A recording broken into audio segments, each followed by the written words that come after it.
I think that humans cannot really express a good future. Like, it's hard to find, even like the best sci-fi authors, it's hard to find any expression of a good future.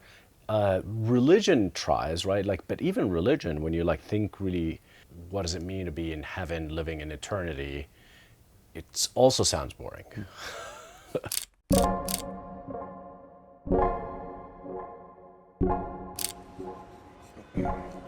That is Amjad Masad. He's the co-founder and CEO of Replit, a programming environment for everyone. Whether you've never written a line of code before or have been developing software your whole life, the goal is that Replit can give you whatever level of control you're looking for. Amjad talks a lot about what we should expect of technology. The tough thing to grapple with is that technology seems to, by definition, make us less resilient. That humanity's history with it has been one of creating more and more abstraction, but Amjad thinks control is worth fighting for, and ultimately what makes technology good is a question of servitude. Almost a priori, like there's no app that's gonna fully satisfy you. Steve Jobs had this insight, the way to make computers more mainstream is like we had to, introduce this layer, this graphical user interface on top of that. And since then, computing did go mainstream. I think his insight was correct. But at the same time, computers have become less expressive, and the main use case for computers are not that different from televisions. If you think about what people, predominantly use computers for is to watch things. Replit has found itself riding a wave of AI that's made its mission of bringing programming to everyone closer and closer to reality. But at the same time, what it means to build software is changing very quickly. And the second order effects of that raise a lot of questions. In a world where software costs nothing and can be created at the speed of thought, what holds its value? What does the world look like with lots of on-demand disposable solutions? Do companies just do more with less, or do they bring more competencies under one umbrella? I think SaaS is definitely in trouble. I do think that there's still going to be a place for more low-level handcrafted engineering. For example, you don't want to generate JavaScript to run like SpaceX Falcon, right? And so I think there's a place for that, but I think that the generalist is generating software on the fly. Maybe some of that software sticks around, but a lot of the time is like one used, discarded sort of software.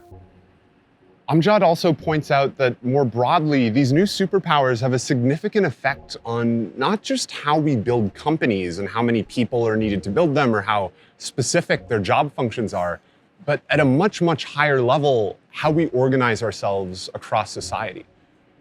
There's like one primitive or one model that civilization organized around at any given era. But I think the 20th century and maybe perhaps the 19th century onwards, the factory model created specialization, and the way companies work, product management, design, engineering, release, customer success, sales, what have you, right? And I think that model is gonna start to break down with AI because like a single salesperson could be the SDR, could be the account executive, could be the customer success because they're, again, massively leveraged by these tools. We spoke about science fiction books, expressiveness in computing, the shape and future of software, societal primitives, the nation state and stagnation, resilience, the generalist employee, what becomes valuable in a post-AI world, and the Unabomber. This is the Labossiere podcast.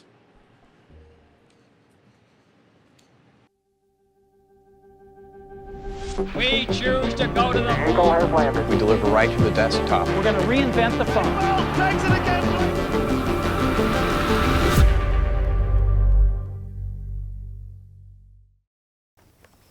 Thank you for having me. It's really, really good to be here. Yeah, my pleasure. Okay, I wanted to start by sort of framing the rest of the conversation that we're going to have by starting at the end, which is what a world looks like post-AI or post-AGI.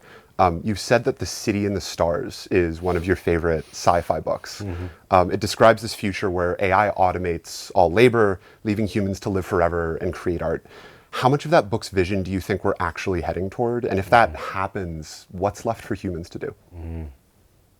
What's interesting in that book is that so basically all humans are recycled, right? Like there's no new humans, at least in that city, in that fully automated, communism city that is like run by like a large computer.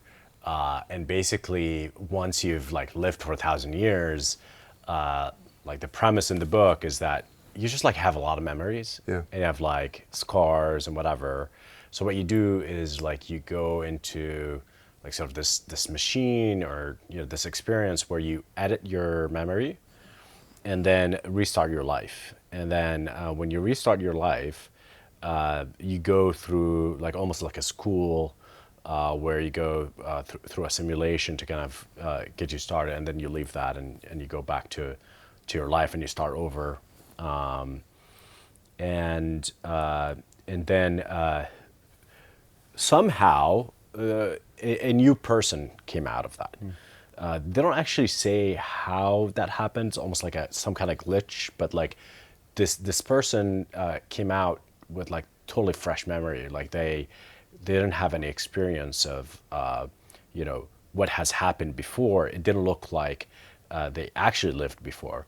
And that person being new thought that the life they're living is like bland and sort of lacking of adventure, danger. He was just like yearning for something else.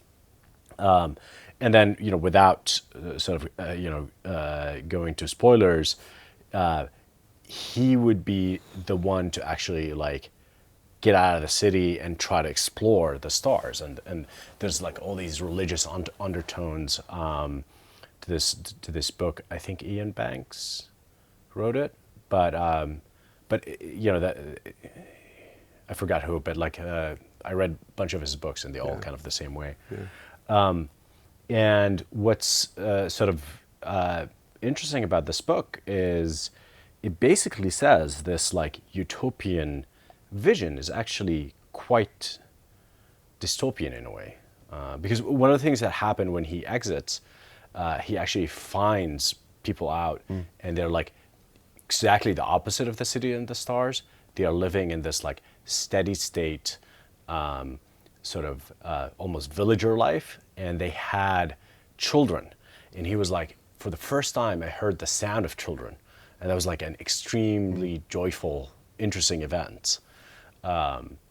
And so like the vision that sort of Silicon Valley typically presents of AGI is one of this utopia, right? Like people talk about UBI and things being automated and things like that, and it is not clear that this is like actually utopian, and perhaps there's some like horseshoe type theory where like utopia is dystopia. Totally. Generally speaking. It's a fine line. Right? Yeah. And actually, I think that humans cannot really express a good future. Like, it's hard to find, even like the best sci-fi authors, it's hard to find any expression of a good future. Religion tries, right? Like, but even religion, when you like think really, try to think about what does it mean to be in heaven, living in eternity, it also sounds boring. Yeah.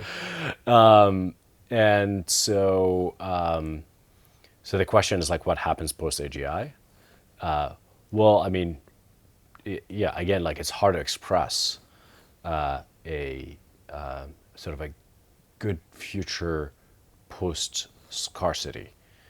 My view, however, is that it's unclear whether a true, sense of AGI will be achieved and perhaps ever be achieved. And this is like a metaphysical view. I think functional AGI is actually quite close.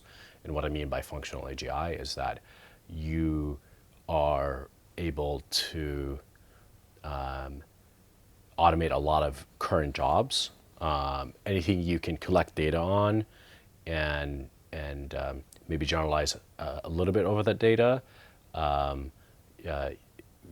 AIs will be able to do these jobs, especially now that we know how to start from a foundation model and then be able to scale this test time compute, where even if the foundation model is not able to produce a strong answer from the start, you can get to a strong answer. So that's like a huge insight, and I think it's a huge unlock for AGI. And again, when I say AGI, I think of it as a functional AGI. I think true AGI, you would need to have a theory of consciousness, and what does it mean to be human? And there's a question for me, and perhaps it's not a very scientific question, is that it doesn't feel like humans are this fully closed system. Whereas when you think about foundation models, the current iteration of AI, they're like fully closed systems. Like whatever you train them on is whatever they're capable of. Even the most recent reasoning models are still working within the distribution of the pre-training, whereas it doesn't appear to me to be true about humans. Interesting. Okay, so a lot of question marks in that end state.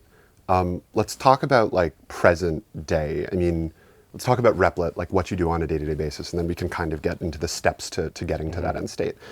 You said that Replit is not just an IDE, it's not strictly a development environment, even though that's how I discovered it. That's why I started using it as a CS student.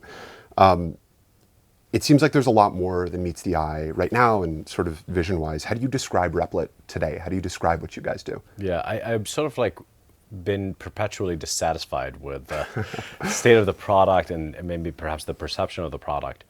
So what we set out to do is it's like a very, in the seed deck was computing for everyone, or the Series A deck, making programming more accessible. And now our mission is to empower 1 billion people. It's all different iterations on the same idea of and by the way, the idea is has been in the air in Silicon Valley for a long time, which is how do you make it so that we're actually using computers to to their ultimate potential. And I think we have, as an industry, kind of failed to do that.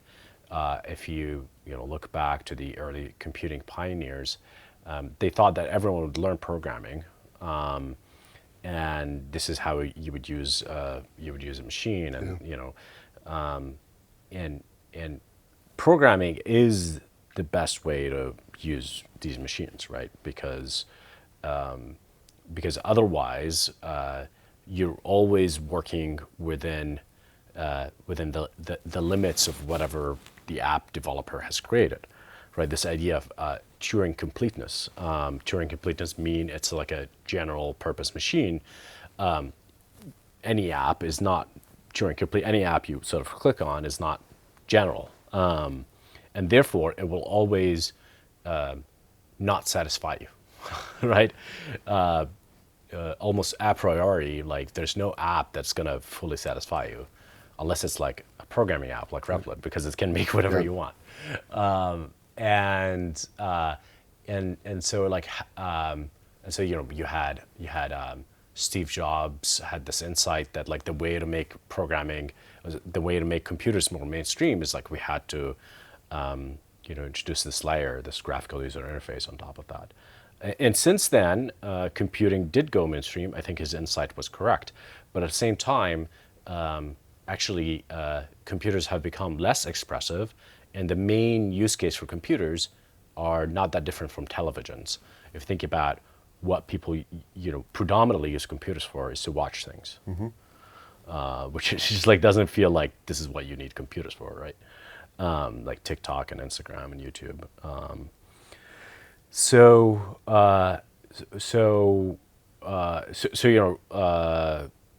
Replit,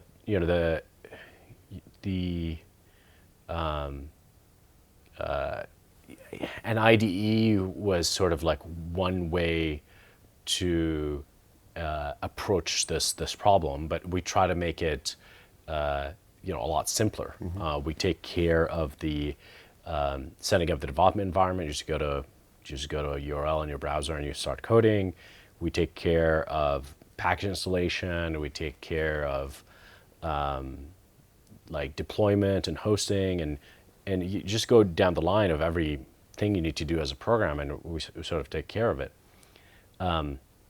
It still wasn't satisfying because it felt like we're still asking too much of people. And so it was popular with students and teachers, which is really great, and I think we had a big impact there. But again, it wasn't like breaking into the general population, which is what I wanted to do. And ultimately, like the ultimate bottleneck is the code. You can solve all this problem, but the code is the thing that is going to always be a bottleneck. For example, we introduced this like 100 days of code sort of program. And it's sort of so absurd looking back at it, because what you're asking people is to invest 100 days to use this app. There's no other application in the world where you tell people, okay, you have to go through 100 days. Yeah. Imagine Facebook like makes you go through 100 days of friending people. And so, like with AI, it's like it felt like it was the key answer towards making programming more accessible.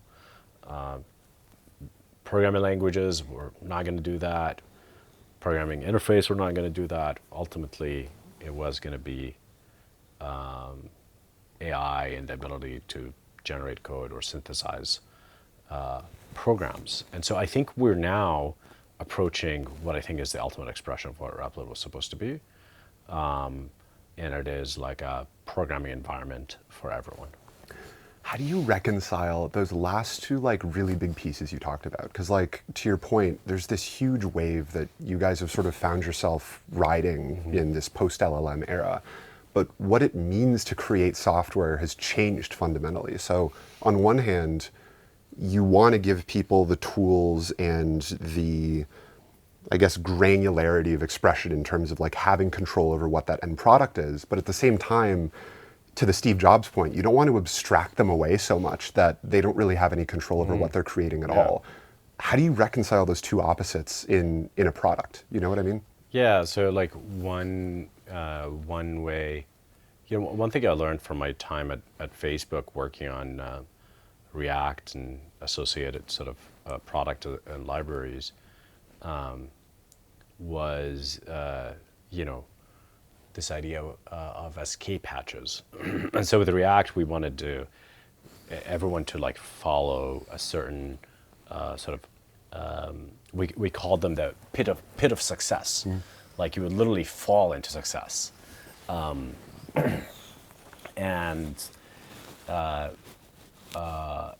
Whenever you sort of run into a problem, this like closed box that we talked about, you need an escape hatch. And so React had like a bunch of escape hatches to kind of peer under the hood.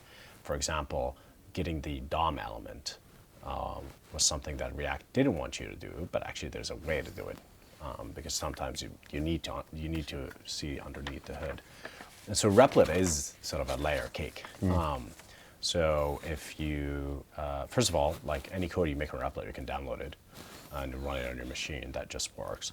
So you can like, right now you're talking to an AI, you're saying the app, you can like click on the top left, you open the file system, you can click at the files, you can look at the files, right? So that's like the first layer. The second layer is like sort of the package management and associated libraries. You can go look into your Node modules or Python modules and inspect them, do whatever you want with them. The lower layer is like the runtime. What is it actually running on? And so we run on Linux and we run on Nix is the underlying sort of operating system. And so you can go peek under that and look at the config files because we put everything in your repository. And so, all the way down, you sort of like can understand what's going on. And this is like how we're different than any other like code generation tool is by, yes, you have this like higher level, interface, but you can just like keep drilling down. Give people control at every layer of that cake. Okay, let's shift gears for a second and talk about, I guess, the future of software. Tech has created winners of a size that a lot of people thought kind of impossible just a couple decades ago. I mean, Amazon, Google, Apple, Tesla, the idea of a $1 trillion company, let alone, I think, 10 of them today, seems impossible not too long ago. Some of it is inflation. Yeah, I mean, to be totally fair, yeah. At a company level, do you think AI is more of a sustaining or disruptive technology? Like on net, does it consolidate power further, or does it create more opportunity for challengers? Yeah. That's like a question that was pertinent even before AI. It's such a question about the internet in general. So think of YouTube. Is YouTube a centralizing or decentralizing technology or disruptive technology, like you say? Well, in one end, you can argue that it is actually centralizing more power in the hands of Google. It is controlling the content. It is able to do censorship and so on and so forth. You can argue the other side as well. You can say, well, before YouTube, you had to go through the bureaucracy of the television studios and channels, which is almost impossible to get on TV as like a person, as like a kid.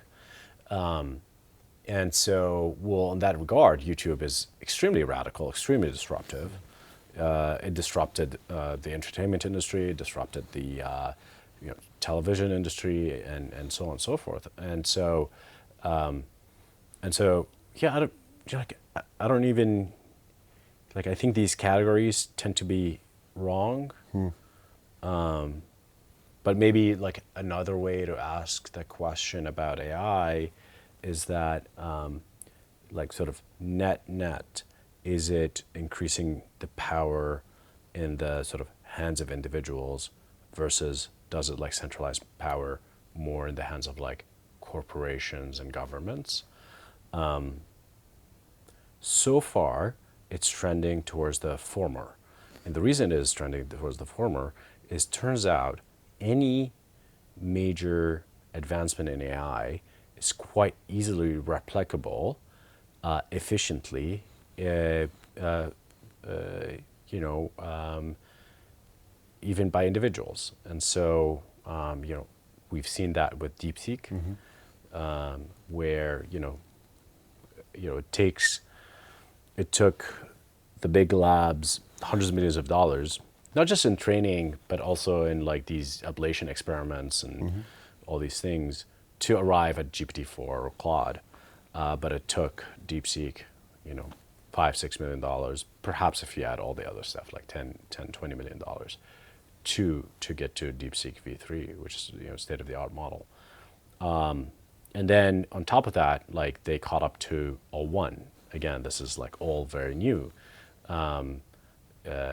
But by just like making a few observations about how OpenAI was doing it. More recently, actually just this past weekend, there's a paper that came out that was able to match O1 R1 on a 32 billion parameter open source model by dumbest thing. So as the model is generating the chain of thought, whenever it stops, they add weight. They add a token that says wait. And then the model reflects. So it says, oh, I arrived at this answer. Wait, well, maybe that was wrong. And let me reflect on that. So continuously add weight within a budget, and then they close and then they get the answer. They close the thinking loop. And they match the performance of the top labs. And like it cost them $500 in training. Yeah. And so, today, from my vantage point, it seems like AI is like a radically empowering, decentralizing technology. You can run R1 at home for like $2,000, again, state-of-the-art model. But the reason the big labs are trying to make it like a capital game. So, springing up a $500 billion data center like perhaps the theory is like that's how you create moats. So it becomes like a capital moat. So that's like the big question mark. But like today, my answer is that it is an empowering technology. AI is also at a company level or an individual level, making it theoretically possible for a single person to build the equivalent of what just a few years ago would have been an entire high growth tech company.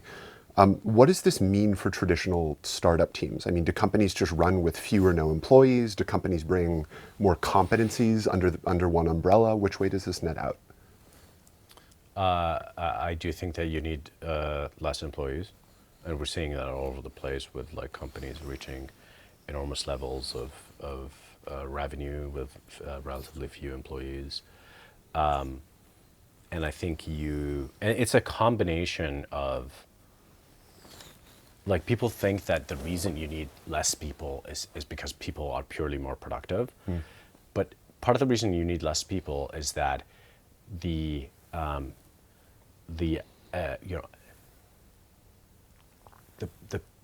power of the systems you're building on has increased tremendously. So you have massive leverage. Think about it as sort of like a platform. Let's say like building on the Windows, like building on the iframe platform is like here, building on the sort of Windows platform is here, building on the cloud platform is here, building on the AI platforms all the way to the top, right? Like you're massively leveraged because there's like insane power in the model that you can unlock. And like a lot of companies, would write like a few good prompts and scale really fast. Now, TBD how defensible that is. So it's not just that the employees are more productive, which they are, but I think more importantly is that you're unlocking these latent capabilities in these models. I think the more interesting trend, which I think we're headed towards, which is still not entirely true today, is the generalist employee. And I think the way things are headed is that we lived in this world where the company is modeled after like factories, right? Like basically, I read this essay called Civilizational Primitives, and the idea is that there's like one primitive or one model that civilization organized around at any given era. So they had the agricultural era, you had which is like everything was a pyramid. They even built pyramids, but like they're like, oh, you had the king and you had like this thing, and like they created the hierarchy, and so that was the thing. Like you everything should resemble this kind of hierarchy, which we still inherited. Like it doesn't go away, but I think the 20th century and maybe perhaps the 19th century onwards, the factory model where you have the way the production works is you have one team or department or person work on one thing, and then it goes to the other team, and it goes to the other team, and like at the end you get a final product, which is a huge innovation, right? Creates specialization, and you can think of the supply chain as an extension of that. You can think of education, as like a factory model, like first grade, second grade, third grade, high school, college.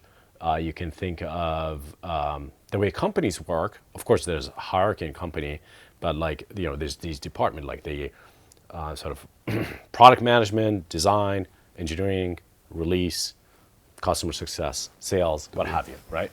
So, and I think that model is gonna start to break down with AI because, like a single salesperson could be the SDR, could be the account executive, could be the customer success because they're again massively leveraged by these tools, and so companies will start to gravitate towards hiring more generalists. And I think tools like Replit will allow these generalists to be like even also software developers. So they'll be able to build those tools that's going to help them succeed. So what does that world look like? I mean, you were mentioning YouTube earlier. I draw this really interesting comparison that software until recently sort of mirrored pre-internet media. in the sense that it was really expensive to create, it was pretty expensive to distribute. If AI drives the cost of software creation to near zero, as we saw with media, like what happens? What becomes defensible? And this is kind of investor lingo, but like where does value actually accrue? Does that make sense? Yeah, good question. I don't know is the short answer. I can sort of like speculate. So like if we take the media analogy, how do you think, like what happened to media? Where did the value accrue? I mean, value accrued mostly to the long tail, right? Like your Mr. Beasts of the world ended up soaking up most of the value that was created. And I don't think that means that accessibility is for nothing, right? Like I would say base waterline of quality goes up. But you still see these super long tail effects playing out. Right. I think what I wonder about in the context of software is what the shape of software kind of turns into. So not just the value question, but if you do want to, hold value, if a switching cost goes to zero from one thing to another, because I can just spin something up at, one prompt. Do you start to see huge suites of software? Does everything look like Salesforce that has any value? Or is it just like a ton of point solutions on demand? Yeah. I mean, if you imagine this machine that you can program entirely in natural language, that's obviously AGI, right? I think my definition of AGI, for any given problem, there's a program that solves it.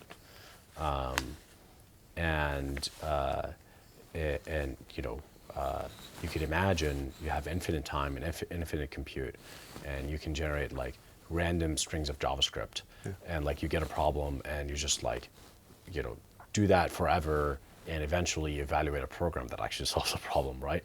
So you can build AGI with a while loop and a random number generator. Conceptually speaking, right?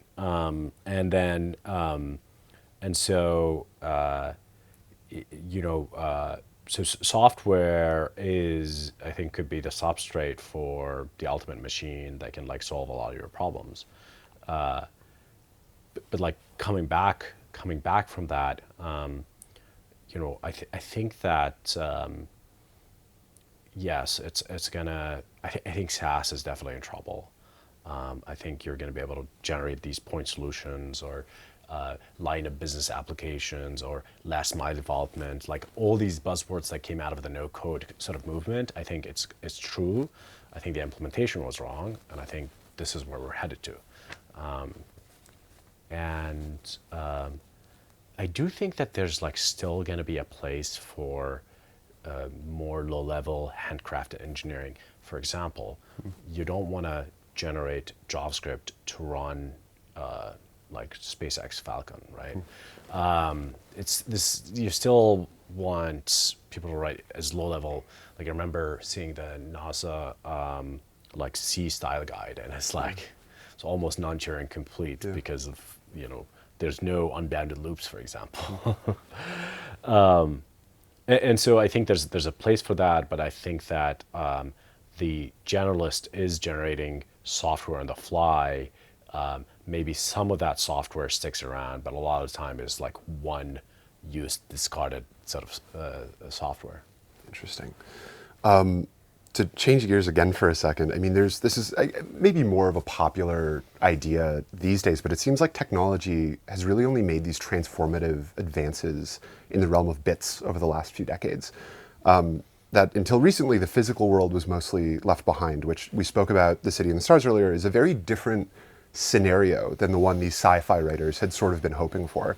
What do you think happened, and have we finally reached a point in time where that's shifting?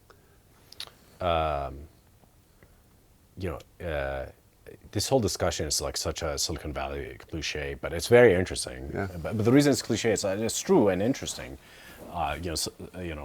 Peter Thiel popularized this idea, which sort of in retrospect is obvious that yes, we're making progress in bits, but like our surroundings are like kind of the same. Our streets are the same. Our transportation methods are the same.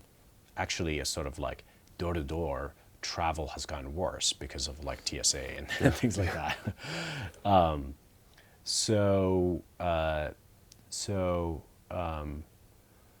what has happened is I think that I think one answer you can find in sort of the sovereign individual, which is again a Silicon Valley staple. It's like a book about technology and about like how computers could change the world.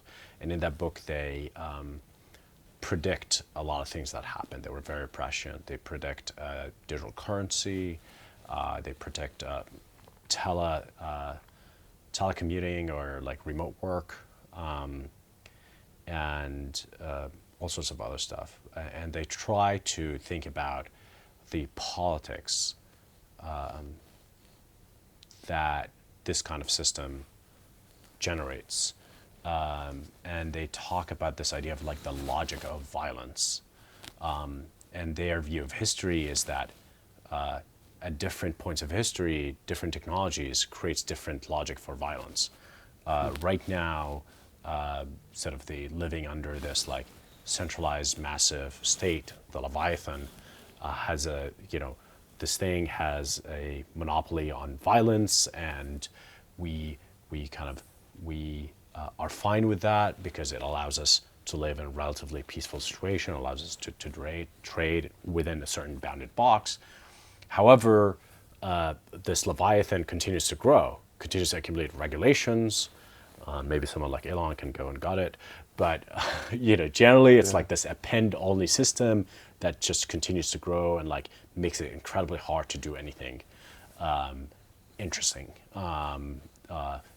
Makes it hard to build anything that actually threatens it. It's sort of like a being, right? Like that's trying to survive, and so building these new cities is kind of threatening because they don't want anything that's like sovereign outside the state. So the book makes the case, like for example, if you can work anywhere, you can store your money anywhere, then the state has way less power over you, because like it's easy for you to not get taxed. It's easy for you to go work somewhere else. Then states will start competing over the best people, and you're starting to see that. Canada has this entrepreneurship visa. Was it some Northern European company? State, a small one. I forget the name. Has this digital passport thing, and that if you extrapolate further, the power of the state declines as there are more competition over those sovereign individuals, basically the smartest people that can generate the most amount of value.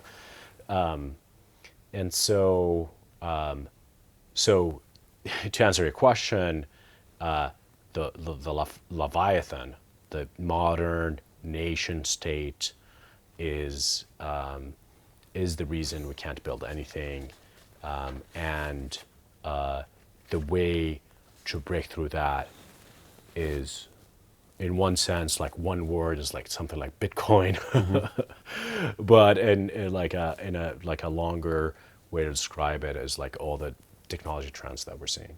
Totally.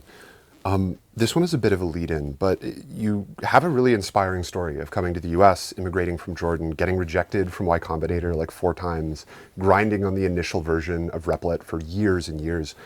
You spoke earlier a little bit about personal computing in the context of Steve Jobs, and that being a producer of software is empowering and aligns with this original vision of computing. But as technology has sort of progressed, it's abstracted away those technical bits of interacting with a computer more and more, and we see it happening a little bit more in different ways with AI.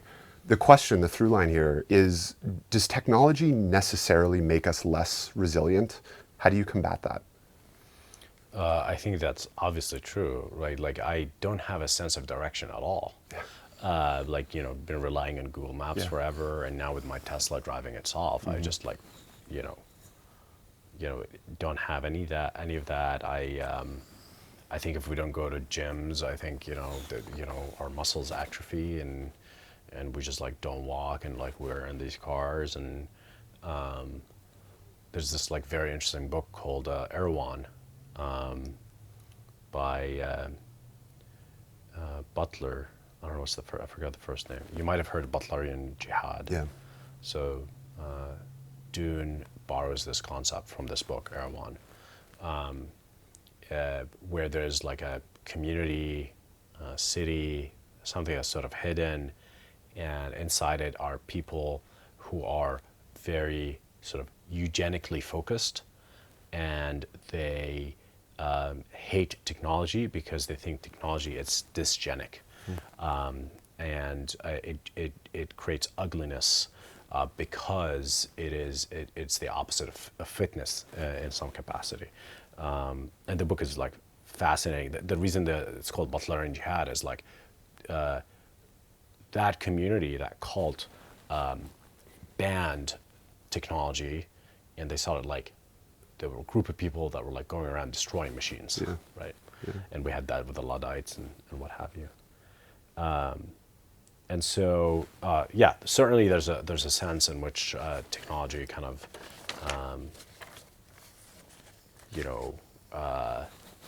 destroys or damages like innate capacity and capabilities. How do we combat that? I don't know.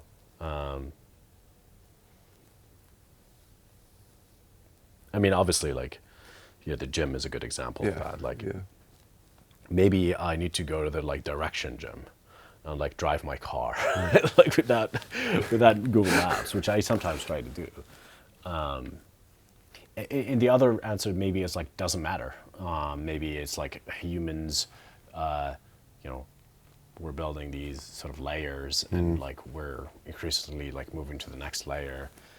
But I really don't have an answer, and I'm kind of conflicted because I think it could be pretty bad on our sort of health and well-being in the long term. So where do you draw the line there, right? Like, what should you and shouldn't you sort of turn over to the algorithm, if we're using that in a hand-wavy sort of way? I think it's Brian Johnson who talks a lot about like the autonomous self, that you should probably be turning your well-being over to an algorithm that can take better care of you than you can yourself, because even at the expense of free will, because if you have free will, you're going to get sort of a worse outcome on that, which I can sort of reconcile in some ways, but I do wonder where the line in the sand is. Do you have one? Well, so I sympathize because like with what he says, because like discipline is really hard, and we have very limited amount of it, and you can spend it on certain things, and then other things kind of suffer. So, I mean, depends what this autonomous self tool is like. Is it a tool, or is it so for example an extension of the state? Like, is it like a state app that tells you when to take your vaccines and when to and how to be healthy, like something like a health score? That's bad. Similarly, as if it's like a state-like corporation where you have to depend on it. There are a lot of state-like corporations.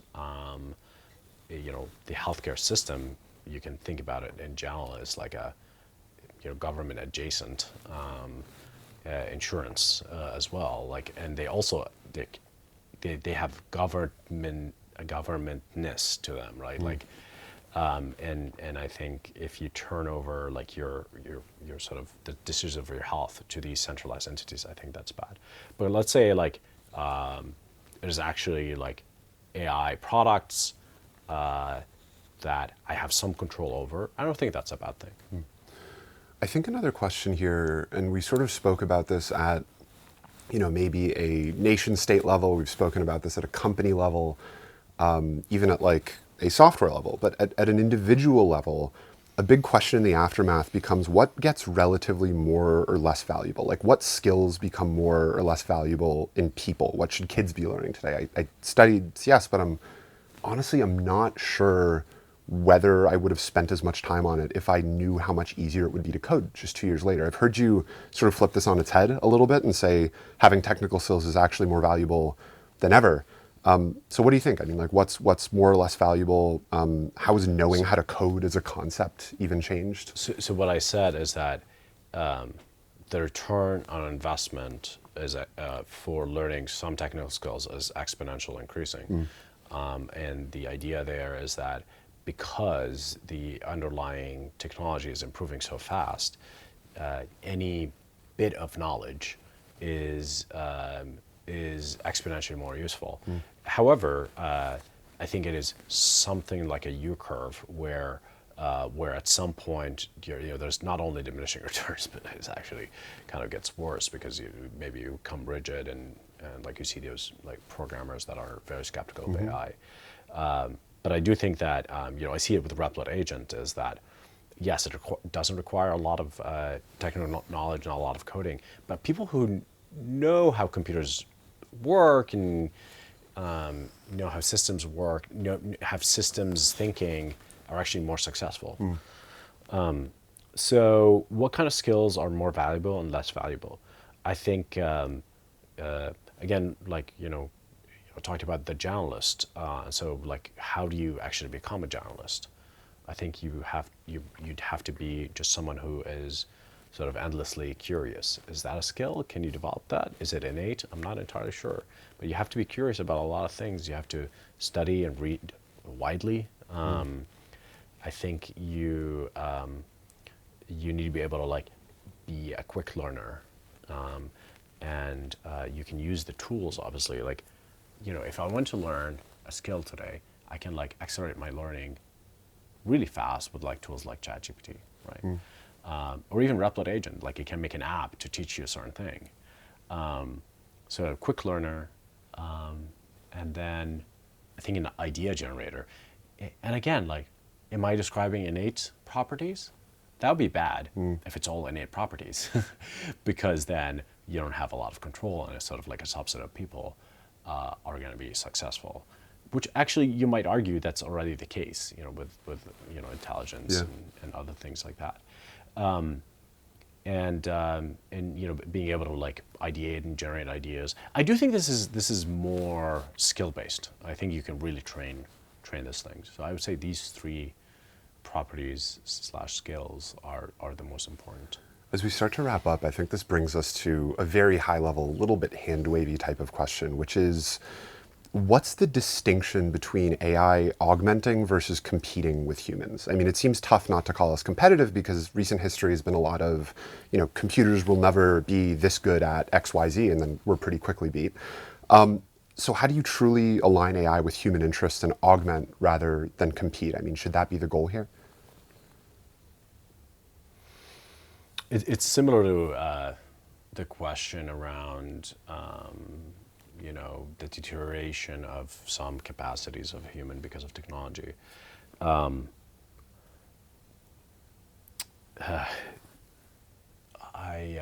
remember reading the Unabomber manifesto. It's like one of the most powerful opening lines in anything you've ever read. It's like, industrial society and its consequences have been a disaster for the human race. Obviously, it's not like a laughing matter because he's a terrorist, but like I think that piece of work is actually brilliant. Like he was a brilliant guy. Like he was a mathematician and all of that, but obviously went off the rails. But in it, he produces like he talks about this concept of like technology being oppressive, and the reason technology is oppressive is because humans have this innate desire to gain more power. He calls it the power process, and that in a state of nature, the power process is very obvious and very fit for humans, which is you grow up, you learn how to swim, how to fight, how to hunt. You do all of that, maybe accumulate a little bit of wealth. You get married, produce kids, teach them, become the elder, and you have certain responsibilities, and then you die, right? And he thinks the technology disrupts that process and makes us dependent on technology, and then people come up with these surrogate activities that resemble the power process, but it's actually not. Doesn't give you happiness. It actually also makes the world worse in some capacity. And I think any technologist needs to sort of grapple with those questions and the questions you were asking earlier, and like how do we create a world that that perhaps keeps our humanity and maybe even like makes us more human and increase our well-being and increase our emotional and social connection. It's not trending this way. And except for like subset of the population, I think the sort of upper tier of society, like for example, like a lot of people, they don't have screen time at home, and that tends to be really the upper tier of society where they control screen time, they still read books, they spend a lot of time together, they do art, and you can see that a lot in Silicon Valley, right? And you can think of technology as like fundamentally enhancing their lives and not really taking away from it. I guess it's like a very long non-answer, but I really don't have those answers because those questions are really fundamental to the period we're in. It's like this this transitional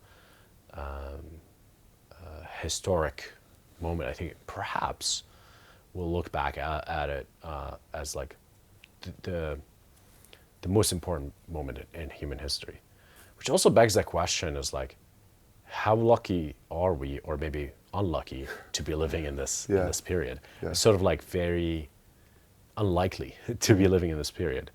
But as much as possible, I think whatever control we have is in our work to be able to grapple with these questions and perhaps like nudge the world in a direction where technology is like not enslaving us and making us unhappy. Amjad, I've got one more for you. It's the same one I ask at the end of every interview. Inside or outside the scope of anything we spoke about today, what should more people be thinking about?